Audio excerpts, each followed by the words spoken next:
শহর থেকে আরো অনেক দূরে, চলো তোমায় নিয়ে যাই। কিন্তু অ্যাকচুয়ালি আমি শহর থেকে আরেক শহরে চলছি, মানে হাওড়া ক্রস করে যাচ্ছি কলকাতায়। আর একদম সকালবেলা। কলকাতার মর্নিং যে কি সুন্দর হয়, না গাড়ি চালিয়ে গেলে বুঝতে পারবেন না। আমি কলকাতার সেকেন্ড হুগলি ব্রিজ উঠবো, টোল ট্যাক্সটা জাস্ট ক্রস করলাম এবং হুগলি ব্রিজে উঠছি। চারিদিকে একটা শান্ত অ্যাটমসফিয়ার, ভালোভাবে রোদ্দুরটা ওঠেনি, হালকা মেঘলাই ছিল।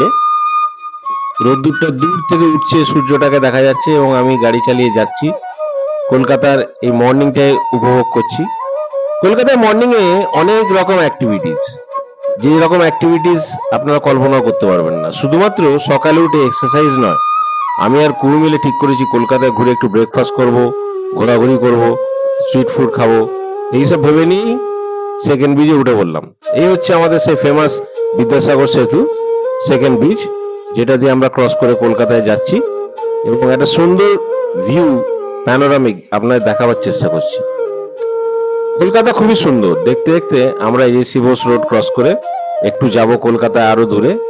আপনাদের যেটা বললাম, ওই ডান দিকে সূর্যটাকে দেখতে পাচ্ছেন এবং সায়েন্স সিটিটাও দেখতে পাচ্ছেন। সায়েন্স সিটির ডোম গুলো দেখা যাচ্ছে। অদ্ভুত সুন্দর এই কলকাতা। যত পারবেন আরো মুগ্ধ হবেন, যত দেখবেন আরো মুগ্ধ হবেন। ঘুরবেন, বেড়াবেন। কলকাতা সকালবেলা স্ট্রিট ফুড অনবদ্য, সেটা খাবেনি।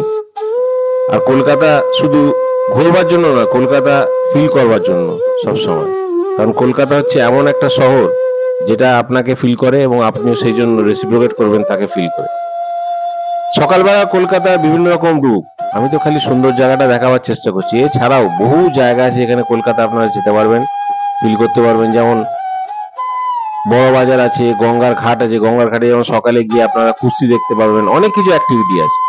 যেহেতু আমার একটা গন্তব্যস্থল ফিক্স ছিল, ওই জন্য কলকাতাটা আমি যতটা পেরেছি, ফ্লাইওভার গুলো এবং কলকাতার যে আরবান ডেভেলপমেন্ট যেটা হয়েছে, it is compare to all of the সিটিজ, যে কলকাতা অনেক সুন্দর নয়, অন্য সিটি আরো সুন্দর। তবে যারা যারা কলকাতা দেখেননি তাদের বলি, দেখুন, কলকাতায় এসে ভালোভাবে দেখুন এবং কম্পেয়ার করুন যে কলকাতা কোন মেট্রোপলিটন সিটি থেকে কম সুন্দর।